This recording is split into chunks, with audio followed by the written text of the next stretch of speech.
Bom, galera, hoje a gente trouxe para vocês o carro que é o mais controverso do Brasil, é o Hyundai Tucson. Por que eu digo controverso? O Gustavo não sabe, né? Sei, porque tem 3 Tucson no mesmo país. É o único carro que durou 13 anos praticamente sem nenhuma alteração visual e continua sendo vendido em 3 versões. Quer dizer, não exatamente continua sendo vendido, mas vamos dar uma olhadinha que a gente vai contar melhor essa história.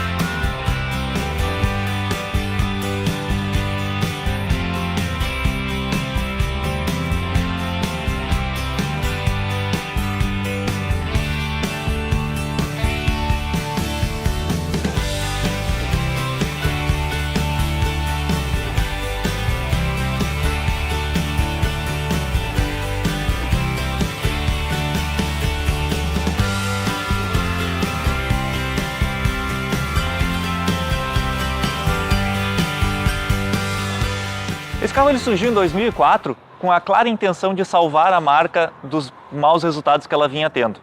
Principalmente aqui no Brasil, né? O grupo Caoa comprou a licença de vender os carros importados da Hyundai em 99. E até então a Hyundai não teve sucesso, não tinha tido sucesso aqui. E ela continuou não tendo bons resultados até 2004, quando justamente surgiu a Tucson. Muitas pessoas se referem a Tucson como sendo um projeto baseado na Cayenne. Na verdade, ela não foi inspirada no carro Cayenne, né? Por quê? Porque o carro Cayenne é um projeto muito mais premium, um projeto muito mais caro, mas ele foi inspirado na metodologia da Cayenne. Para quem não lembra, a Porsche estava muito mal das pernas nos anos 90 e quem salvou a Porsche da falência foi justamente a Cayenne. Por quê? Porque é um carro que tem uma boa tecnologia, mas principalmente oferece uma lucratividade muito alta. E foi justamente esse modelo de negócio que a Hyundai se inspirou para criar o Tucson. Esse carro aqui, ele foi produzido basicamente da mesma forma de 2004 até o final da sua produção, que dizem ter sido do ano passado. Por que eu digo dizem, né? Porque ela continua no configurador da marca, tu vai lá no site dela, tu consegue encontrar, inclusive tem preço, porém se tu procurar nas concessionárias, o carro não está mais à venda, pelo menos não aqui na região de Porto Alegre e em várias outras que eu já pesquisei. Se vocês lembrarem da Kia Sportage de segunda geração, vocês vão ver que o carro é exatamente o mesmo, só muda alguns detalhes estéticos externos e talvez alguma coisa por dentro. Isso não é sem querer, é bem de propósito, porque a Kia, apesar de estar na segunda geração do Sportage, ela mudou completamente o carro e ela aproveitou a plataforma desse aqui, que é baseada na plataforma do Elantra. Com isso ela conseguiu reduzir os custos de produção. Isso tudo está relacionado com a venda da Kia para a Hyundai no final da década de 90. A gente teve aquela crise dos tigres asiáticos ali por 96, 97, a Kia quase foi à falência em 98, e ela acabou sendo adquirida pela, na época, rival Hyundai. A Hyundai nessa época já era uma empresa enorme, ela produzia navios gigantescos, então era uma empresa de grande porte, porém na parte automotiva ela era muito fraca. E ela começou a se desenvolver a partir dessa união. Ela já tinha alguns carros, quem deve lembrar aí do Ascent, era um carro relativamente bom aqui. E assim como a Kia, ela também teve alguns problemas no início das vendas aqui no Brasil.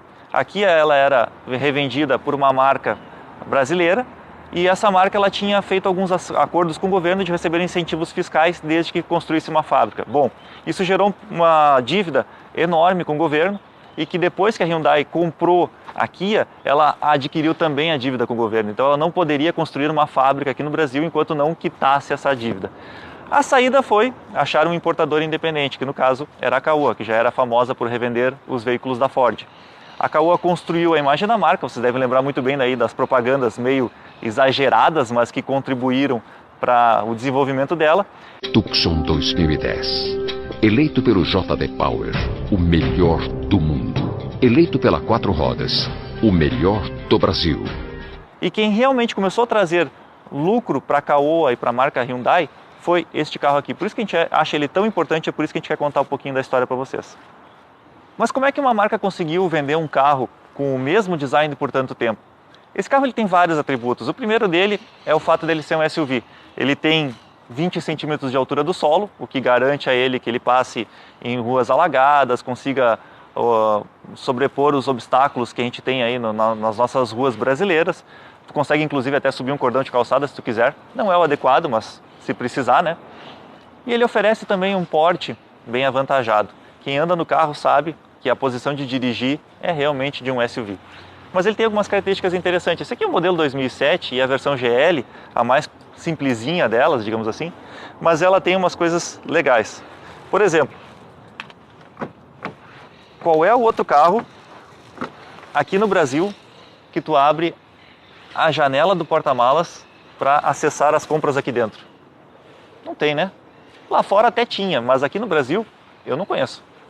A Sportage, mas é o mesmo carro.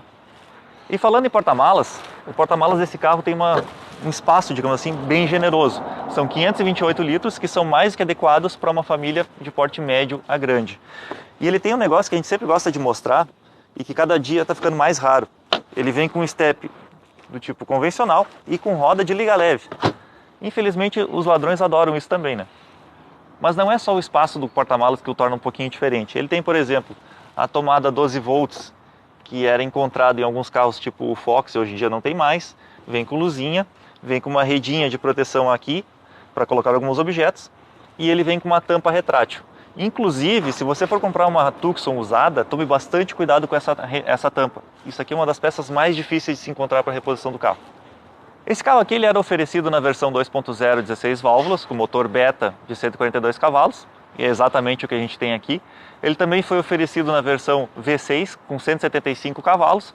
É uma versão meio rara e que parou de ser importada em 2010, mais ou menos, justamente quando começaram a nacionalizar esse carro. De 2004 a 2009, todos os carros são importados. Essa aqui, por ser uma versão 2007, é uma versão importada, porém ela não tem nenhuma diferença ao não ser o país de produção. O carro que era produzido aqui no Brasil, ele era exatamente igual ao importado. E aí que mora uma coisa bem engraçada. Esse carro ele começou a ser produzido aqui e 3 anos depois veio a versão, digamos, nova, a segunda geração do Tucson lá na Europa. Aqui ela foi chamada de X35. Mas os dois continuaram sendo vendidos em paralelo. E aí, para ficar mais engraçado ainda, no final de 2016 veio a New Tucson, que é a terceira geração do Tucson lá fora. E ele continuou sendo produzido a primeira geração, a segunda geração, a X35, e agora também está sendo produzida a terceira geração no Brasil.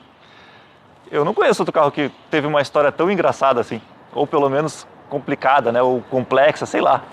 Uma outra curiosidade, enquanto esse carro ele era importado, ele só vinha em 2 cores. Essa aqui, que é um prata meio champanhe, e a famosa preta, que é o que a gente mais vê pelas ruas. Depois que foi nacionalizado, começou a vir também num cinza mais claro, uma versão branca, que é absurdamente rara, tão rara quanto tu encontrar uma dessas versões a diesel, que também foram importadas, mas era tão cara que acabou saindo de linha.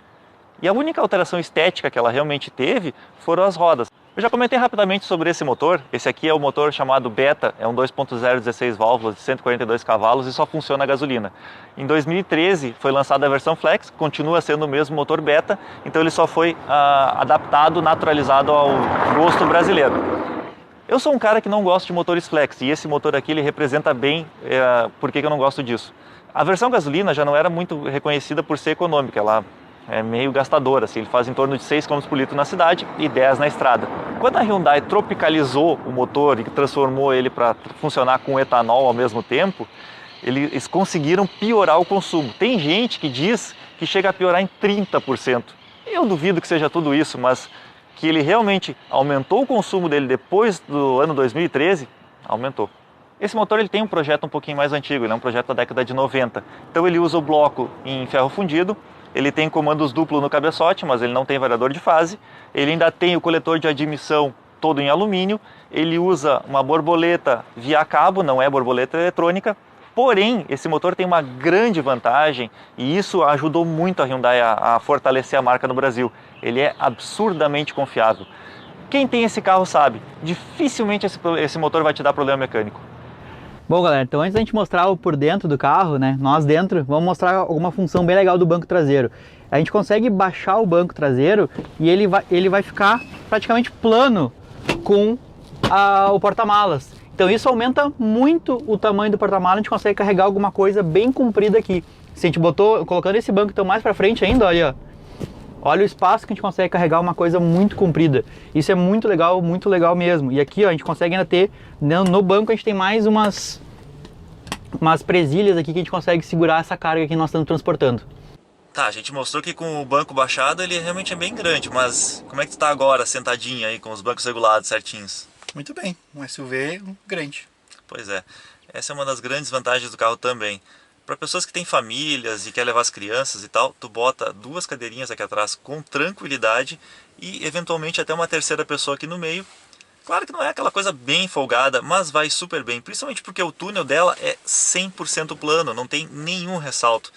Então esse carro ele foi muito bem pensado para famílias e por isso ele ganhou fama tão forte assim no Brasil. E assim, Felipe, ó, posso sempre te falar, ó, a cabeça tá sobrando. Eu com meu 1,81 m aqui, tem 3 dedos do teto e meus joelhos do banco estão a mais ou menos 2 a 3 dedos. Ótimo, né? Isso aí, tá tranquilo. A única coisa que eu acho engraçado, que às vezes parece ter uma caminhonete, uma picape, aquelas grandes tipo S10, tudo, é que o joelho tá mais alto do que o corpo. Ah, isso é muito bem lembrado, né? Isso parece uma picape, na verdade. Picape. As picapes costumam deixar o joelho com uma inclinação ruim, né? Deixam as pernas meio elevadas e esse aqui tem isso realmente. Eu não sei se é uma viagem longa, eu nunca fiz, mas não sei se isso cansa ou não. Mas o espaço em si é bom. Outra coisa, a gente tem o encosto de cabeça traseiro, né? Mas nós não temos o cinto de 3 pontos, né? Nesse carro, ainda não era... Inclusive esse carro aqui, ele era super bem avaliado no Euro NCAP, que ele tinha 4 estrelas e nos órgãos americanos alguns até 5 estrelas. Mas isso na versão V6, por quê? Porque a V6 ela tinha airbag de cortina tanto na frente quanto até aqui atrás. Lá na frente tinha os laterais e os 2 obrigatórios por lei hoje, né? Que na época não eram obrigatórios ainda. E a estrutura do carro também é muito boa. Claro que o teste de impacto lateral na época estava começando, então ele não foi tão bem assim no impacto lateral. Por isso que ele perdeu uma estrelinha aí no Euro NCAP. Mas mesmo assim, para os padrões da época, excelente. Até para hoje. Exato. Até pra hoje. Se tu considerar com alguns carros de hoje... por aí até hoje, né? É, exato. Nós temos mais aqui o... Como é que abre isso aqui? Ó, mais o encosto de braço. Com porta-garrafinha. Com porta-garrafinha. E como o banco deita, e né, como a gente mostrou antes, ele também ajuda muito a gente aqui a ir mais para trás. Então a gente pode viajar, inclusive, mais deitado. Cara, eu não gosto de viajar assim, cara. Ué, mas daqui a pouco alguém gosta, né? O que eu vou dizer, né? Olha aí, ó. Putz. Olha aí, ó. Viaja dormindo, ó. Tá louco. Não é bom? Não, cara, o Denner morreu num acidente parecido com isso, cara. É. Meu Deus, o Denner. 1993. Pois é, Jesus, eu nem era nascido. E um outro detalhe que mostra que o carro é bem familiar é que ele tem uma luzinha central, que ela pode ser ligada quando as portas abrem, ou tu pode deixar sempre ligada como a gente está aqui agora. Para quem tem filhos pequenos, isso é realmente muito útil. Uma outra coisa que a gente falou em alguns SUV que tem e outros não, é isso aqui, ó, essa proteção de plástico atrás do banco. Porque muitas vezes tu tá levando uma criança, alguma coisa assim, ela tá com os pés aqui empurrando, e isso termina empurrando as costas do ocupante da frente. Quando tem esse plástico aqui, isso diminui bastante, isso não acontece. Né? Pois é. Muito, muito interessante isso aqui, além, claro, da redinha aqui, né? O Compass é um carro excelente, mas isso é um detalhezinho que falta no banco dele. E esse aqui já tem. Assim como também a partezinha de couro aqui na lateral, né? Bom, aqui na frente o carro ele é realmente espaçoso como ele é lá atrás, né? E ele tem um design assim que para 2004 ele estava muito bom. Para hoje em dia ele já ficou mais simples, né? Mas mesmo assim eu acho que isso não é um grande problema. Ele tem um painel em 2 cores, bonitinho. Então o cluster dele é bem simples, mas é bem funcional. Ele tem conta-giros, marcador de velocidade, temperatura e combustível, que é o que a gente realmente precisa. E ele tem aqui nos comandos do limpador de para-brisa uma coisa que eu acho muito legal, que tu consegue regular o intermitente de velocidade dele. Bom, e como essa aqui é a versão GL, que é a versão mais simples, essa parte aqui do meio do painel também é mais simples, né? Ele tem um ar-condicionado normal, né? A versão GLS já vinha com ar-condicionado digital. Mas é um ar-condicionado bem forte, né, Gustavo? Não, ele gela super bem. Perfeito. E também com um rádio bem simples, mas bem simples mesmo. Esse rádio, como é de 2007, vinha do 2004, não tem nem entrada Bluetooth. USB, nem Bluetooth, nem nada. Então ele é um rádio para só CD, o cara tem que ouvir CD. Mas na versão GLS ele já vinha com um rádio 2 DIN, já com algumas configuraçõezinhas a mais. Então isso aqui na verdade é uma coisa simples de trocar, se quiser. Diga-se de passagem, esse rádio não lê nem MP3, né? Não lê nada. Mas ele tem um relógio, cara, olha ali, ó. Não é só a Toyota que bota esses relógios no painel. O câmbio desse carro é um câmbio antigo, é um câmbio de 4 marchas automático. Ele vem bem completinho nos comandos dos vidros, apesar de ele só ter o auto-down para o motorista, ele tem também o travamento elétrico das portas aqui, ele tem regulagem dos espelhos elétrico, e ele tem uma coisa que eu achei muito curiosa, ele tem uma saída de ar para o vidro do motorista e do passageiro. Isso é bem interessante porque ele ajuda a desembaçar os vidros laterais sem ter que regular essa saída aqui que é para o motorista. E aqui, como era de se esperar, é um carro que tem o espelhinho cortesia para o motorista e para o passageiro, só não tem iluminação, mas ele tem a iluminação de leitura para o motorista e para o passageiro e também um porta-óculos. E como é um carro grande, a gente tem bastante porta-objetos, né? Então ele tem até porta-moedas, uma coisa que não se usa mais, né? Mas tem o porta-garrafinha ou copo. E aqui eu acho uma coisa muito engraçada, que é o descansa-braço, que ele anda, ó. Ele fica mais para frente ou mais para trás, ou mais para baixo, né? E nós temos ainda duas escalas de porta-braço. Uma aqui, dois compartimentos, compartimentos. Depois tem mais um outro. O que nós temos no outro, Felipe? CDs. CDs. Que maravilha, hein? Uhum. Bom, galera, vamos dar uma voltinha no carro para ver como é que ele é. Vamos ver se ele realmente vale a pena, se ele é um carro familiar, como é que ele se comporta. Vou falar um pouquinho mais sobre ele também, andando. Gente, a primeira coisa que dá para perceber é que o carro, apesar de ser um motor 2.0, 16 válvulas, de, sei lá, 142 cavalos e que normalmente não teria torque em baixa rotação, ele tem uma ótima resposta, ele arranca super bem. Inclusive tem gente do clube do Tucson e tal, que fala que consegue fazer mais de 8 km por litro na cidade. Eu acredito que até consiga, mas é difícil, por quê? Porque quando tu pisa um pouquinho, o carro ele já arranca com força. E essa é a fase em que o câmbio automático é mais ineficiente por causa do conversor de torque. É quando ele está, digamos, desmultiplicando a relação de marchas, e aí ele perde a energia do motor em forma de calor. Então é um carro que assim, ele te convida a arrancar meio rápido, apesar de não ser um motor tão moderno e tão potente assim. Bom pessoal, esse carro aqui ele é do meu tio, tá? Então eu conheço... tu entregou agora? Agora eu entreguei. Eu conheço bastante esse carro, ele já tá com esse carro há 8 anos, desde 2010 ele tem esse carro, então eu ando bastante tempo nesse carro. Toda vez que eu vou dirigir ele, eu acho o comecinho é sempre difícil porque eu sempre acelero demais. Porque ele tem o pedal do acelerador, ele tem uma... Como é que se diz? Uma acessibilidade muito alta. Qualquer coisinha que tu pise, ele já quer acelerar demais. Então quando eu saio de qualquer outro carro que eu venho dirigir, isso aqui eu já saio acelerando forte, né? E com o tempo a gente tem que dar aquela... A gente vai se ajustando ao carro, né? Incrível, né? Que o Creta tem o mesmo comportamento. Exatamente. Né? E o Creta, só que o Creta é com borboleta... É um motor mais moderno, já não é mais o Beta, né? E borboleta eletrônica e tudo mais. Esse aqui é mais cabo ainda, potência, né? Também. E até mais agressivo que esse, inclusive. Mas é sempre interessante, toda vez que eu vou dirigir o carro eu saio forte, sempre sem querer. Mas dá pra entender por que ele fez tanto sucesso, assim. Além de ele ter uma boa resposta do motor, é um carro que tem um porte muito legal. Tu dirige ele que assim tu te sente acima das outras pessoas, então ele te passa mais segurança no trânsito, né? Eu tenho uma amiga que sempre dizia que ela amava esse carro, que o sonho dela era ter um, e quando ela comprou ela foi muito feliz, até que roubaram o carro dela. Ela parou na escolinha para pegar os filhos dela e acabaram assaltando ela à mão armada. É bastante comum aqui em Porto Alegre e infelizmente em várias cidades brasileiras. No Brasil, né? Também, né? Mas é um carro que é bastante visado para roubo. Por quê? Porque ele vendeu muito bem, tem muito circulando ainda pelo Brasil e infelizmente o mercado de paralelo de peças é terrível, né? E isso até influencia no preço do seguro, né, Gustavo? Exato, porque esse carro aqui que é um 2007, a tabela FIP dele aí tá girando em torno de 28 mil, né? Mais ou menos, não lembro agora exatamente o valor certo, mas é 28 mil. E o valor de seguro dele pro meu tio, cara casado, mais de 50 anos e tal, ele é R$ 2.200.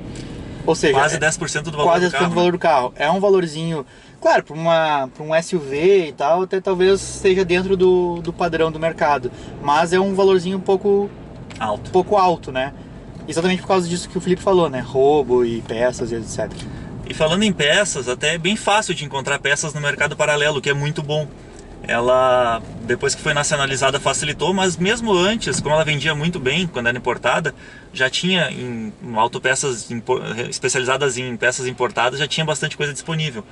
Então, assim, a manutenção do carro acaba se tornando relativamente barato para o porte do carro, né? Exato. E acho que isso é um dos motivos que fez ele ser um carro de tanto sucesso assim aqui.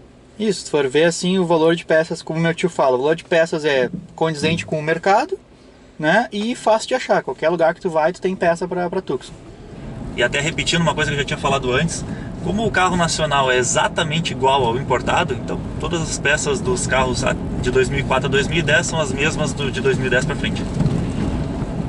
É bom isso, né? Tá andando num carro de 2007, parece andando no de 2017, é a mesma coisa. Mais ou menos isso.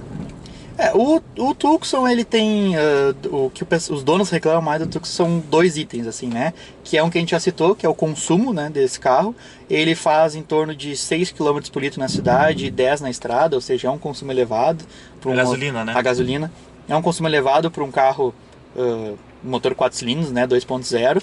Já pegamos uns aí que são bem mais econômicos, né? Não, mas eu vou te dizer que tem uns bem mais gastadores também, né? Também, mas é uma das reclamações, né? Principalmente hoje o preço da gasolina aqui em Porto Alegre, por exemplo, tá 4,75, 4,79 o preço da gasolina, então fica puxado, mas realmente. vamos pegar o Creta, né? O Creta com o motor mais forte, mais moderno, ele tá fazendo aí 7,5, 7, né, na cidade. Então já deu para ver que melhoraram essa questão do consumo. Mas aquela Outlander que a gente gravou tava fazendo 5 e o dono depois disse que costuma fazer às vezes 4 na cidade. Sim, mas ali também era V6 também, né? É V6, cara, mas pra te andar no dia a dia tu não precisa de toda aquela potência. Aí é que está o grande ponto da questão.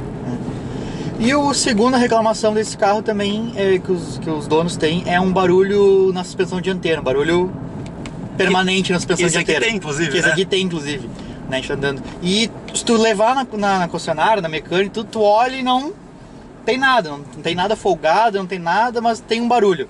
E não sabe de onde que é. Característico do produto. Característico do carro, né? Intrínseco ao produto. Exato. Então são essas 2 reclamações maiores do carro. E outra coisa que o pessoal sempre fala que é o câmbio de 4 marchas, né? Que é um câmbio mais antigo, né? Com funcionamento um pouco mais simples e tal, mas... mas ele é bom, cara. Ele é bom, ele é bem suave, as trocas bem tranquilas. Claro que quanto mais marcha, melhor. Mas eu vou dizer que por ser um 4 marchas, me agradou bastante. E ele tem a opção ainda da troca manual também. Exato, isso aqui é uma coisa que eu achei bem legal, ó. Tu bota a alavanca pro lado aqui, ó, e tu pode selecionar as marchas sozinho.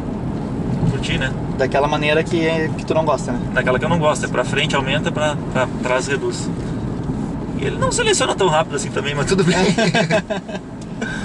E como esse carro, como a gente falou antes, ele é a versão GL, ele também tem uma outra característica, né? Que ele vem com um airbag de fábrica, né, os 2 airbags aqui, passageiro e motorista, mas ele não vem com ABS. O ABS só vinha na versão GLS. Pois é, mas na época não era nem obrigatório o airbag, né? Então ele já vinha um pouco mais completo do que a legislação mandava. Hoje em dia todos têm, mas só por obrigação. Exato. Tá, Gustavo, eu sei que tu dirige pra caramba esse carro aí, mas tá na hora de tu pegar também, né? Tá, só pra manter o script.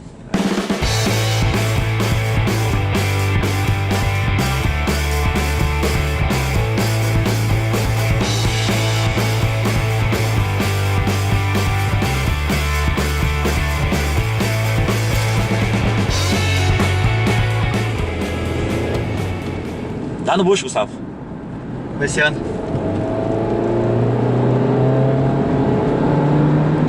Tadinho, vamos gastar. Coitado do meu tio depois.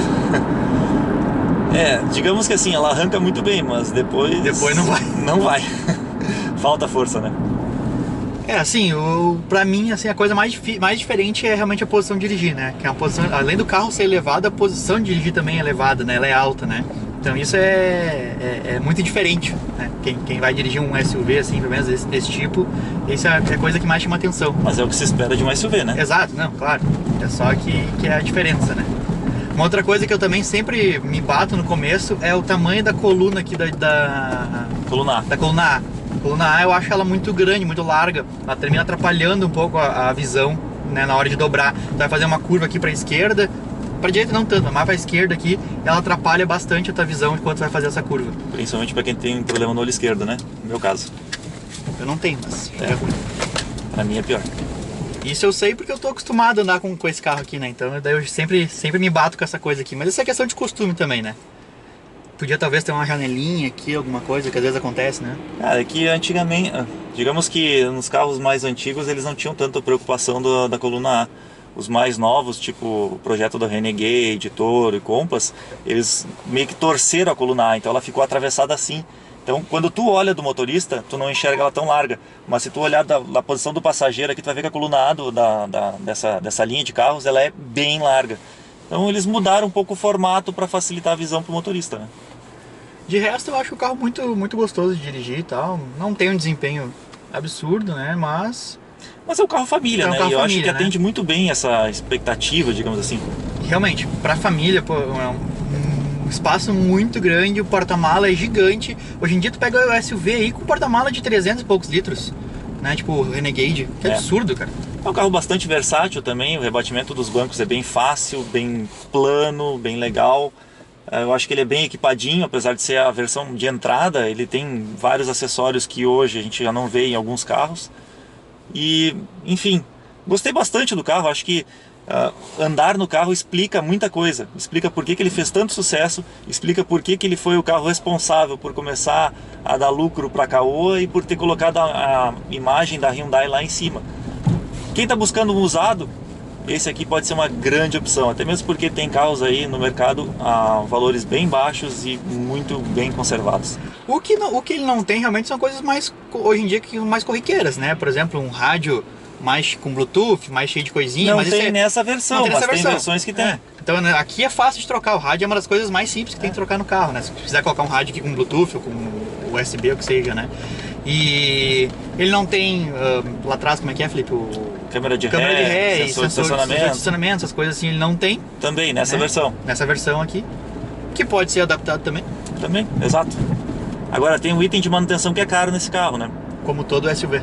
Pois é. Os pneus desse carro são aro 16, eles são um pouquinho mais reforçados porque é um pneu feito para carro mais pesado. Então ele acaba saindo mais de R$1.000 cada pneu. Porém, não sei se vocês vão lembrar do vídeo da Tiguan que eu gravei, o meu amigo estava a fim de trocar os pneus daquele carro. E eu indiquei para ele uma loja na internet, ele comprou, entregaram num lugar de montagem de rodas e balanceamento aqui em Porto Alegre, bastante famoso. Ele só foi lá, encostou o carro lá, eles montaram para ele e ele pagou menos da metade do que se ele tivesse comprado numa loja famosa, digamos assim. Então, é só pesquisar que tu consegue preços melhores também. Mas, obviamente, não vai ser o mesmo preço de um carro básico, né? E deixa eu só falar uma coisa, não vou citar uma marca, tá? Mas tem uma marca de pneu chinesa que ele usou nesse carro aqui.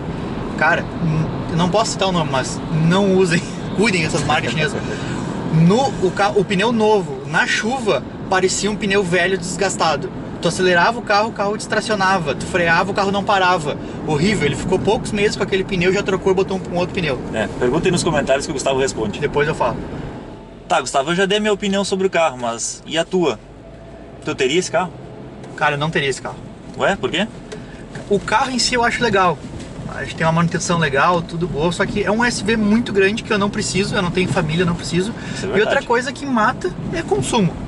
Eu atualmente eu rodo cerca de 75 km por dia. Eu nunca poderia ter um carro que consumisse o que ele consome, né? 6 km por litro na cidade e 10 na estrada, pra mim é um consumo muito alto.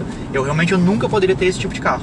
Mas aí justamente a aplicação, né? Tu não teria esse carro, mas para quem tá buscando um SUV porque tem uma família grande, porque precisa de espaço, ou quer a segurança que um carro desse oferece, talvez não esteja tão preocupado com o consumo. Ou então já compre o carro sabendo que vai gastar um pouquinho a mais, né? Exatamente, por isso que eu falei, o carro em si é muito bom, eu acho muito legal o carro, só que pro meu uso não teria como ter esse carro. É isso aí.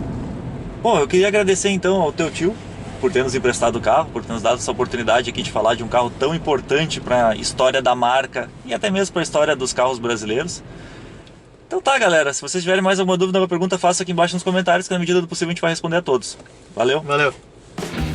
Hoje nós vamos gravar um imóvel que nós vamos vender. Não? Não, tá pra alugar.